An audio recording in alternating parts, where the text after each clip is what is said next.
This podcast is brought to you with the help from listeners like you. If you like the World War II podcast and would like to show your support, please consider helping fund the project. A small donation from a lot of people goes a very long way. I've set up a Patreon page. You can find the details on the website www.podcast.com. For those of you who have already shown your support, thank you. It's very much appreciated. In this episode, I'm talking to John Phillips, and we're talking StuG. John owns one and is currently in the process of restoring it. The StuG started development before the war and was in full production by 1940.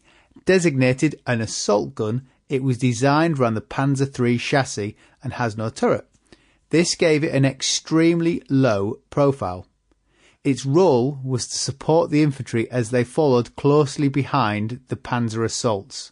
But the assault gun soon proved to be very versatile. In Russia, they were often called upon to provide an anti-tank role. The StuG will be produced throughout the war. The bombing of the factory in 1943 forced a change in design to a Panzer IV chassis, and production was moved to a different facility.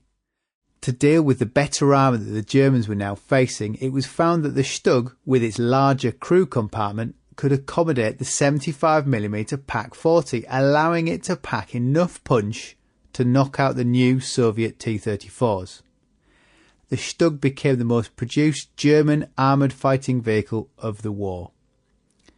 So John, how did you get started on tank restoration? I bought an old Range Rover and cut it and extended it and built a replica StuG 222 armoured car. And then someone wanted to buy that, so I built a replica 223, which is like a radio car. And someone wanted to buy that, so I built another 222, and that someone wanted to buy it. So every time I've built something, and the ironic thing is I built a StuG 3 replica on a 432 chassis, cut the top off, built the body on top of it, moved the engine back, and some guys bought that in Sweden of all places, so that's out there.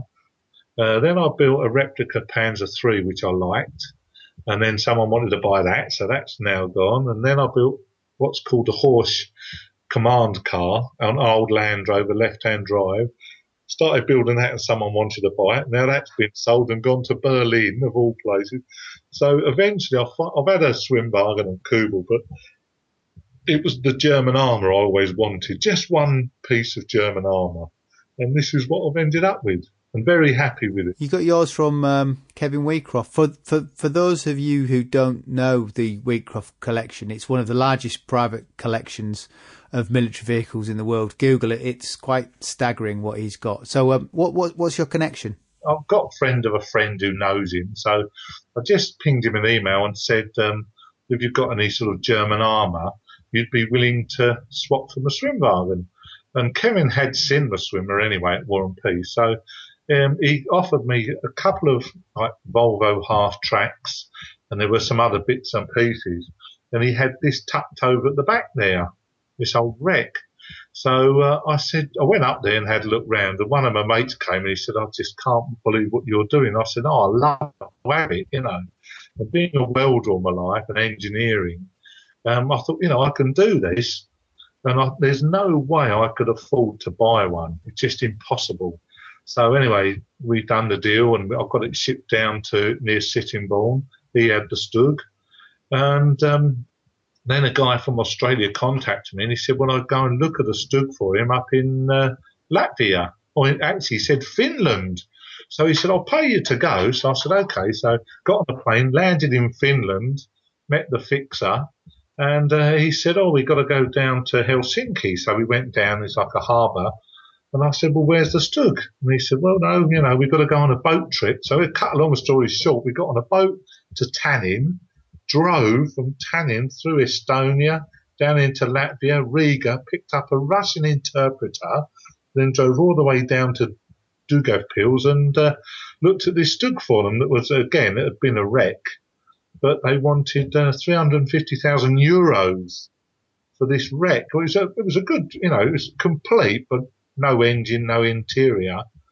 Anyway, so I told the guy, and he didn't buy it. I said, "To be honest, I don't think you get your money back if you pay it." So, but that's what gave me the idea that, it's worth money, So I did the swap with Kevin and got it down here, started cutting it around, found some nice bits and pieces inside, put an advert on Millweb that I needed parts, and then people from all over, believe it or not, one guy, I had to go to Eastern Germany from Romania, he had the front drive complete. Another guy in Normandy, he had the other complete drive, which was I just never thought in a million years I'd find. Anyway, it just carried on like that, and people contacted me, and I started the Facebook site, the StuG 3 site, because I thought it might help. But the people on there are fantastic. 1 week we got over 74,000 hits on this. 1 week, and normally it's around 40,000. It's crazy. Anyway, I got the StuG and started doing some bits and pieces and working on it. And a guy in Russia, he said, "Have you found the chassis number?" And I knew the chassis number was on the front. But inside, where it had been so shot about, there was one little web left that I hadn't touched for whatever reason. And he said, "It's on there." So I got a wire brush, scratched it off, and it's 90678. So it was, without doubt, and is one of the 3 that went to North Africa with the Sonderverband 288, which was a very, very small and specialised unit. That was it then, it's fascinating. What was their role in North Africa? They were supposedly to go right across through Africa, through Egypt, and then up and meet up with the German army as it came south through southern Russia. The guys in 288, they were special StuGs, they were tropicalised, and the guys were like trilingual, very, very intelligent, clever guys. But this particular one was captured near Bur Hakem in North Africa in May 42.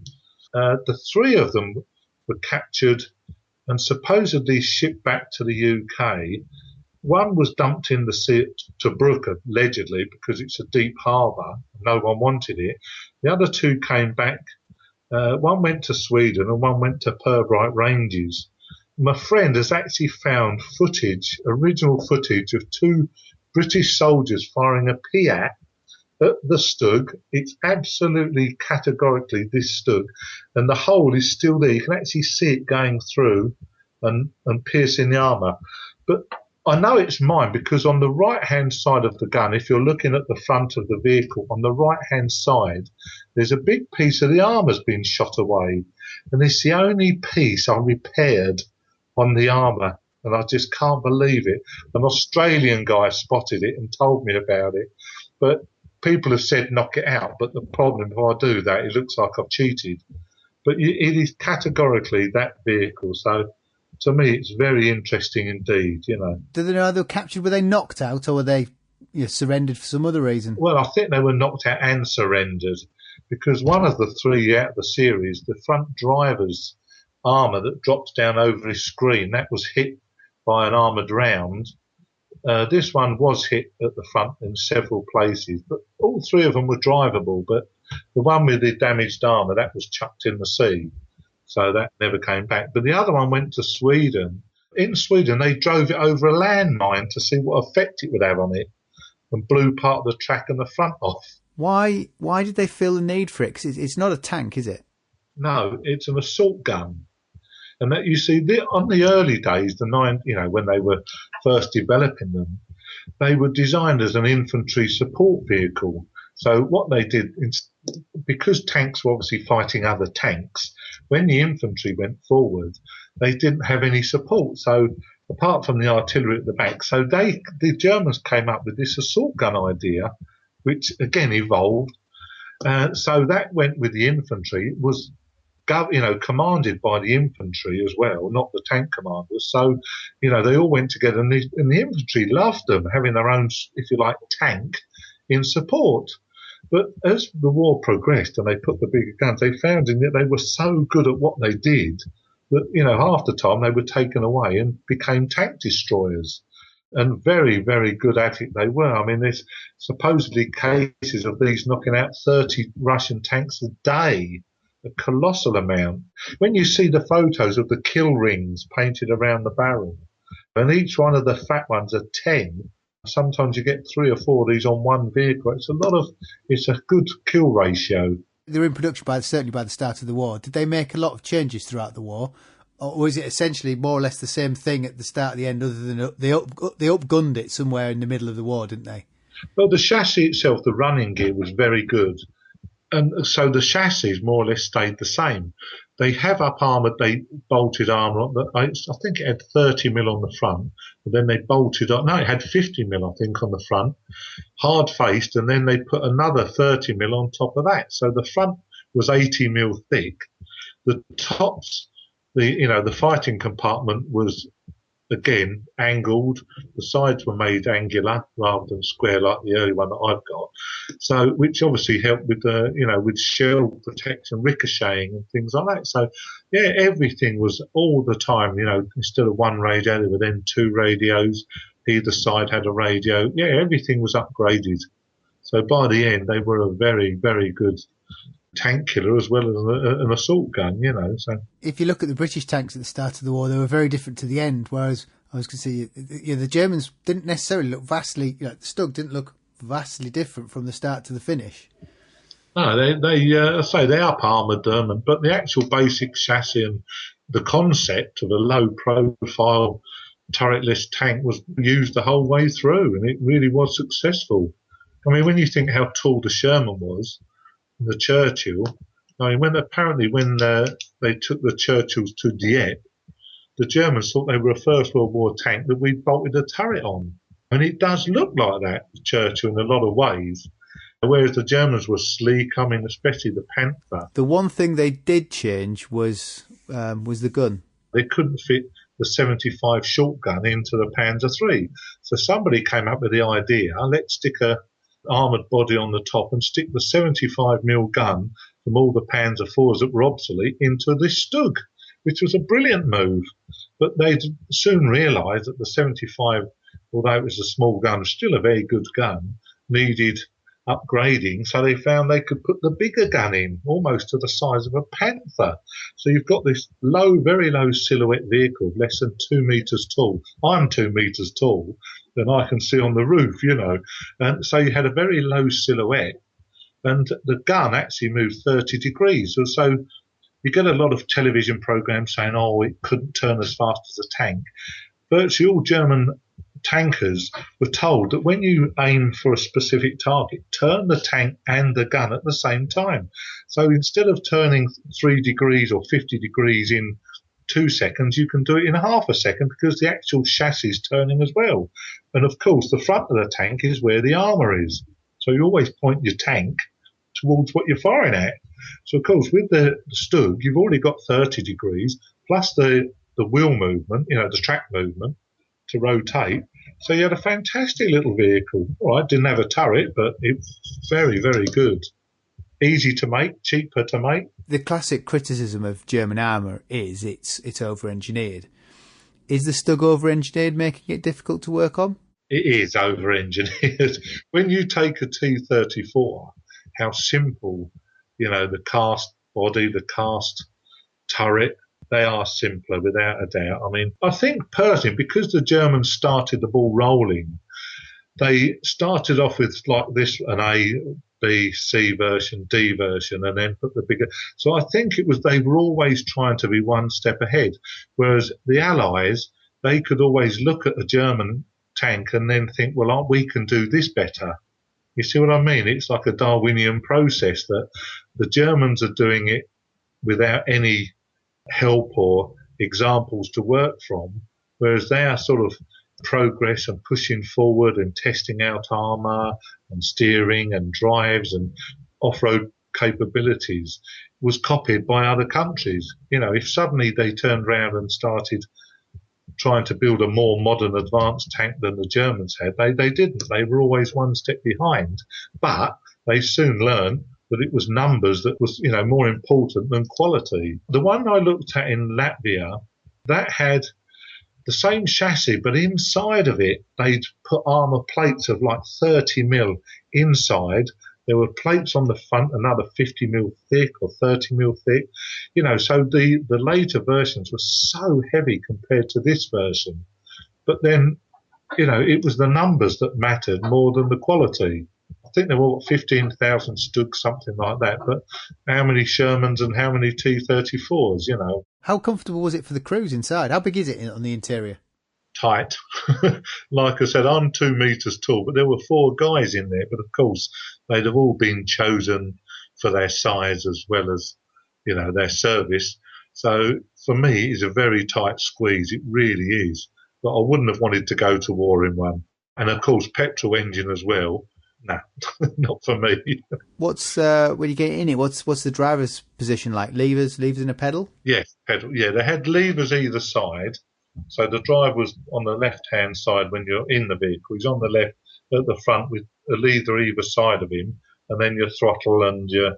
I don't know if they had a clutch, whether it was automatic. I don't know, but the levers are still in there. There were a few other bits and pieces, but when I got the gun, the mount for the gun itself, I had to repair. Well, I've had to repair everything. But when I took this piece of tin out the bottom, there was a tin of sardines from Spain in the bottom. And it was, it had been eaten, and the guy had just chucked the tin in. I've kept it because I find it very interesting.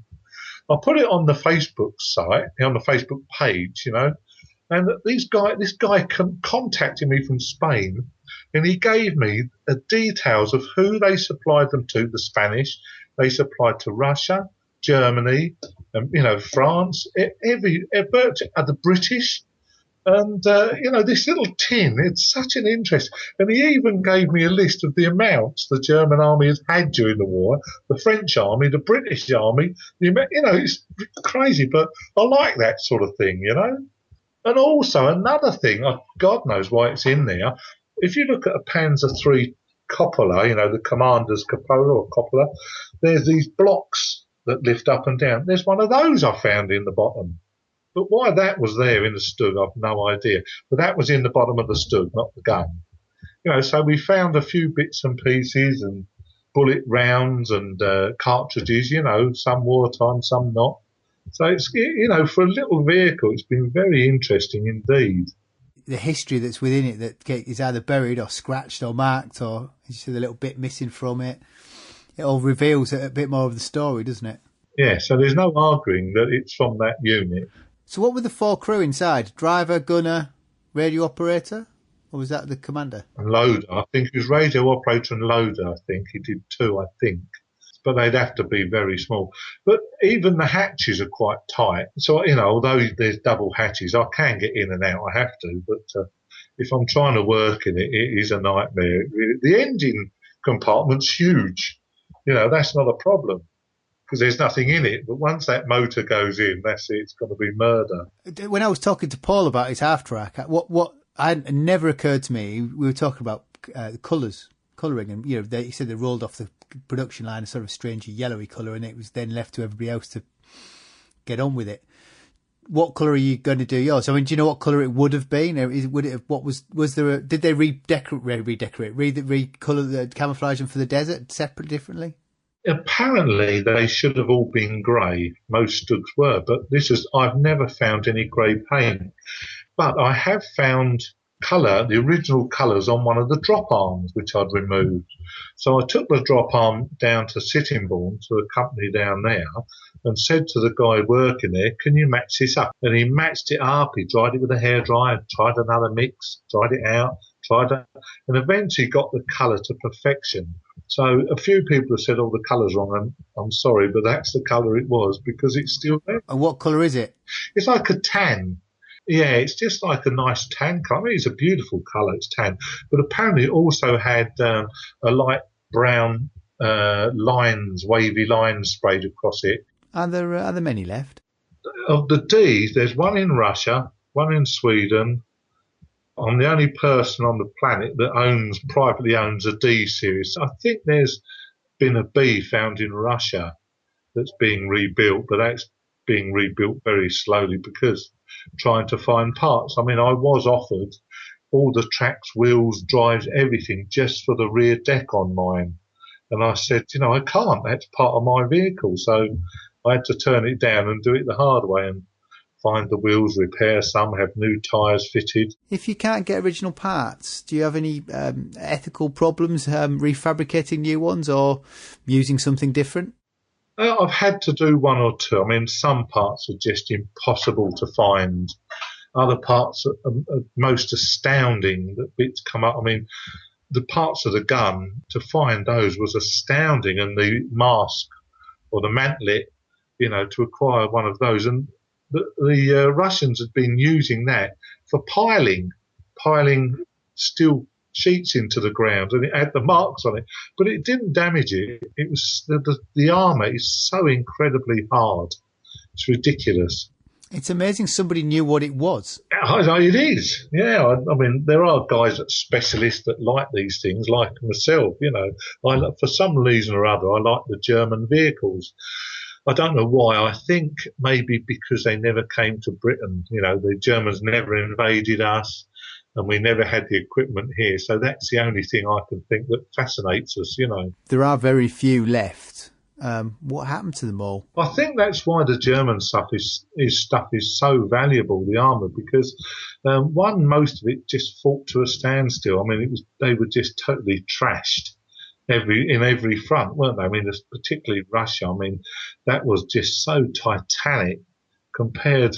I'm not saying our guys didn't fight well in Normandy and North Africa and Italy, but Russia was in a league of its own. Battles of 1 million men or more. It's unimaginable.